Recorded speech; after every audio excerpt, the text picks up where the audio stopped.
Hello dears, നമ്മുടെ നാട്ടിലെ പുരുഷന്മാരുടെ ഏറ്റവും വലിയ ഇൻസെക്യൂരിറ്റി എന്താണെന്നറിയോ? ലിംഗവലിപ്പം കുറഞ്ഞത് തന്നെയാണ്. എത്ര പറഞ്ഞാലും നിങ്ങളുടെ സ്കില്ലിനാണ് പ്രാധാന്യം കൊടുക്കേണ്ടത്. അതിലൂടെയാണ് ഒരു സ്ത്രീനെ തൃപ്തിപ്പെടുത്താൻ പറ്റുക. വലിയ ലിംഗമാകുന്നതിലൊന്നും വലിയ പ്രത്യേക കാര്യമൊന്നുമില്ല. അങ്ങനെയൊക്കെ എന്തെല്ലാം പറഞ്ഞു കൊടുത്തിട്ടുണ്ടെങ്കിലും ചെവിയിൽ പോത്തിട്ട് എന്നാലും ചോദിക്കാൻ എന്തെങ്കിലും വഴിയുണ്ടോ ചേച്ചി? അപ്പം അങ്ങനെ ചോദിച്ചവർക്ക് വേണ്ടിയിട്ടുള്ളതാണ് ഇന്നത്തെ വീഡിയോ.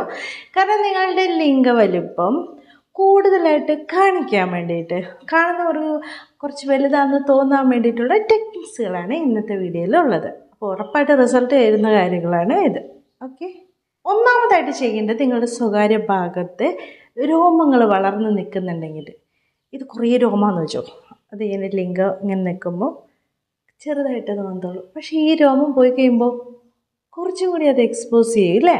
അപ്പോൾ അതുകൊണ്ടാട്ടോ പറയുന്നത്, സ്വകാര്യ ഭാഗത്തെ രോമങ്ങളൊക്കെ കഴിയുമ്പോൾ അത് കുറച്ചും കൂടി എക്സ്പോസ് ചെയ്ത് കാണിക്കും, കുറച്ചുകൂടി വലുതായിട്ട് കാണുന്നവർക്ക് തോന്നും. നിങ്ങൾക്ക് തടി ഉള്ളവരാണെങ്കിൽ അതിൻ്റെ തടി കുറയ്ക്കുക എന്നുള്ളതാണ് രണ്ടാമത് ചെയ്യേണ്ടത്.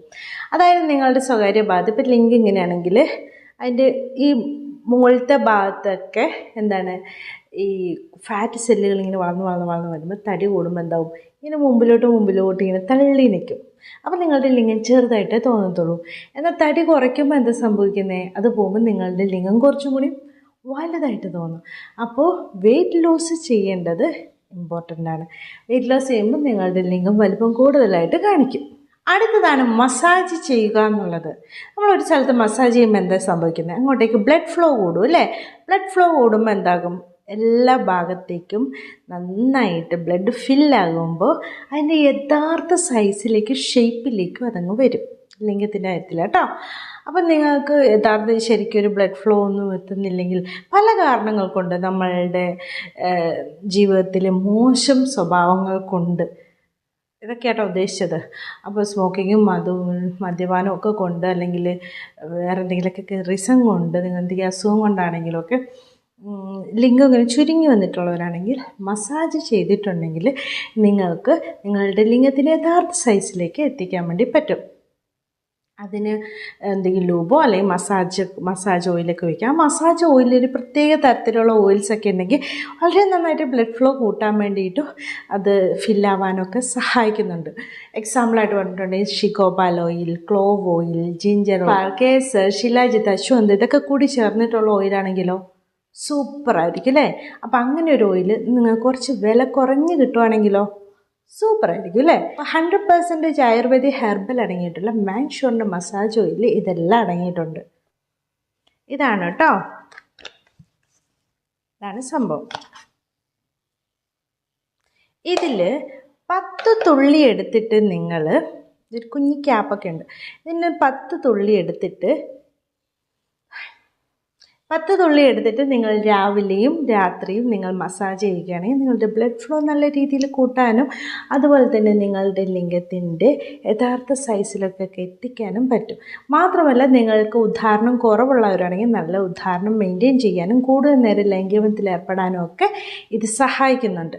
GMP ISO സർട്ടിഫൈഡ് ആണ്. അപ്പം നിങ്ങൾക്ക് ഈ പ്രൊഡക്റ്റ് വേണമെന്നുണ്ടെങ്കിൽ, അല്ലെങ്കിൽ ഒരു ഡോക്ടറോട് ചോദിച്ചിട്ടാണ് നിങ്ങൾക്ക് ഇത് ഉപയോഗിക്കാൻ ഇഷ്ടപ്പെടുന്നതെങ്കിൽ, സർട്ടിഫൈഡ് ആയിട്ടുള്ള ഡോക്ടറെ കൺസൾട്ടേഷൻ മാൻഷുവർ ഫ്രീ ആയിട്ട് തരുന്നുണ്ട്. അപ്പോൾ ഡോക്ടറെ കൺസൾട്ട് ചെയ്യാനുള്ള ലിങ്കും ഈ പ്രൊഡക്റ്റ് വാങ്ങാനുള്ള ലിങ്ക് ഡിസ്ക്രിപ്ഷൻ ബോക്സിൽ ഫസ്റ്റ് കമൻ്റായിട്ടും കൊടുത്തേക്കാം കേട്ടോ, കയറി വാങ്ങിക്കോളൂ. അതുപോലെ അടുത്തത് ചില ഡയറ്റ്, നിങ്ങൾ ചില വൈറ്റമിൻസൊക്കെ കഴിക്കുന്നതിലൂടെ നിങ്ങളുടെ ലിംഗത്തിലേക്കുള്ള ബ്ലഡ് ഫ്ലോ കൂട്ടാൻ വേണ്ടി സഹായിക്കുന്നുണ്ട്. Vitamin B3, B9, vitamin C, vitamin D ഇതൊക്കെ ഉദാഹരണമൊക്കെ നിങ്ങൾ മെയിൻറ്റെയിൻ ചെയ്യാനൊക്കെ സഹായിക്കും. വൈറ്റമിൻ D ഡെഫിഷ്യൻസിയൊക്കെ നിങ്ങൾക്ക് ഉദാഹരണം കുറവുണ്ടാകുന്നുമുണ്ട് കേട്ടോ. അപ്പോൾ അത് ഭക്ഷണത്തിൽ നിന്നും സൺലൈറ്റിൽ നിന്നും ഒക്കെ കിട്ടുന്നുണ്ട് അല്ലേ? മാത്രമല്ല സപ്ലിമെൻ്റ് ആയിട്ടൊക്കെ കിട്ടുന്നുണ്ട്. നിങ്ങളുടെ ലിംഗം ചെറുതായിരിക്കാനുള്ള റീസൺ എന്താണെന്നൊക്കെ വെച്ചിട്ടുണ്ടെങ്കിൽ, ഒന്ന് ജനറ്റിക്കാണ്. നിങ്ങളുടെ അച്ഛൻ്റെ, അപ്പൂപ്പൻ്റെയൊക്കെ ജനറ്റിക്കായിട്ട് ലിംഗം എങ്ങനെ ഇരിക്കുന്നത് അതാവാനുള്ള ചാൻസ് കൂടുതലാണ്. അതുപോലെ തന്നെ നിങ്ങൾ ഹോർമോൺസ് ഡെഫിഷ്യൻസി ഒക്കെ ഉണ്ടെങ്കിൽ, പുരുഷ ഹോർമോണിൻ്റെ കുറവൊക്കെ ഉണ്ടെങ്കിലും എങ്ങനെയാവാം, അപ്പോൾ ന്യൂട്രീഷൻ്റെ കുറവ് കൊണ്ടൊക്കെ ചിലർക്ക് എങ്ങനെയാവാം, ചില മെഡിക്കൽ കണ്ടീഷനൊക്കെ കാരണവും നിങ്ങൾക്ക് ഇങ്ങനെ ലിംഗം ചെറുതാകാം. അപ്പോൾ ഈ വലിപ്പത്തിൽ കാര്യമില്ല, എത്ര പറഞ്ഞിട്ടും ആൾക്കാർക്ക് മനസ്സിലാകുന്നില്ല. സ്കില്ലിനാണ് കാര്യം. ഒരു സ്ത്രീനെ അവളെ തൃപ്തിപ്പെടുത്താൻ നല്ല സ്നേഹം വേണം, അത് ഫസ്റ്റ്. പിന്നെ വേണ്ടത് ലൈംഗികതയിലുള്ള സ്കില്ലാണ് വേണ്ടത്. ആ സ്കില്ലുണ്ടെങ്കിൽ നിങ്ങൾക്ക് ഏത് സ്ത്രീയും തൃപ്തിപ്പെടുത്താം. അതിന് വലിയൊരു ലിംഗം മാത്രം ഉണ്ടായിട്ട് ഒരു കാര്യമില്ല. ഓക്കെ, അപ്പം നിങ്ങൾ എന്താ ചെയ്യേണ്ടതെന്ന് വെച്ചിട്ടുണ്ടെങ്കിൽ സ്മോക്കിങ്, ഡ്രിങ്കിങ്, ഇങ്ങനെയുള്ള ചീത്ത കാര്യങ്ങൾ, എക്സസൈസ് ഇല്ലായ്മ, നിങ്ങളുടെ പുവർ ഡയറ്റ്, ഇതൊക്കെ മാറ്റിയിട്ടുണ്ടെങ്കിൽ തന്നെ നിങ്ങളുടെ ലിംഗം ചുരുങ്ങിപ്പോകുന്നത്, കുഞ്ഞാകുന്നത് കുറേയൊക്കെ നമുക്ക് തടയാൻ പറ്റും. അപ്പോൾ പ്രോപ്പറായിട്ടുള്ള എക്സസൈസ്, നല്ല ഡയറ്റ്, വെള്ളം കുടിക്കുക, നന്നായിട്ട് ഹെൽത്തി ആയിട്ട് ജീവിച്ചിട്ടുണ്ടെങ്കിൽ നിങ്ങളുടെ ലിംഗം ചെറുതോ വലുതോ എന്തോ ആയിക്കോട്ടെ ഉള്ളതിനെ നല്ല ഹെൽത്തി ആയിട്ട് വെക്കുക എന്നുള്ളതാണ് നിങ്ങൾ ചെയ്യേണ്ടത്. ലിംഗം എത്ര ചെറുതാണെങ്കിലും വലുതാണെങ്കിലും അതിൻ്റെ കാര്യം ഒന്ന് മൂത്രമൊഴിക്കാനും ഒന്ന് കുട്ടിയെ ഉൽപ്പാദിപ്പിക്കാനും ഇത് രണ്ടും പറ്റും. നിങ്ങൾക്ക് പ്രശ്നങ്ങളുണ്ടെങ്കിൽ ഉറപ്പായിട്ടും അത് സംഭവിക്കും. അപ്പോൾ അങ്ങനെ ടെൻഷൻ അടിക്കേണ്ട ഒരു കാര്യവും ഇല്ല. സ്കില്ലാണ് ഒരു സ്ത്രീയെ തൃപ്തിപ്പെടുത്താനും ലൈംഗികത കൂടുതൽ ആസ്വദിക്കാൻ രണ്ടുപേർക്കൊക്കെ പറ്റുന്നത് കേട്ടോ. Thanks for watching my video. See you next time with a new topic. By.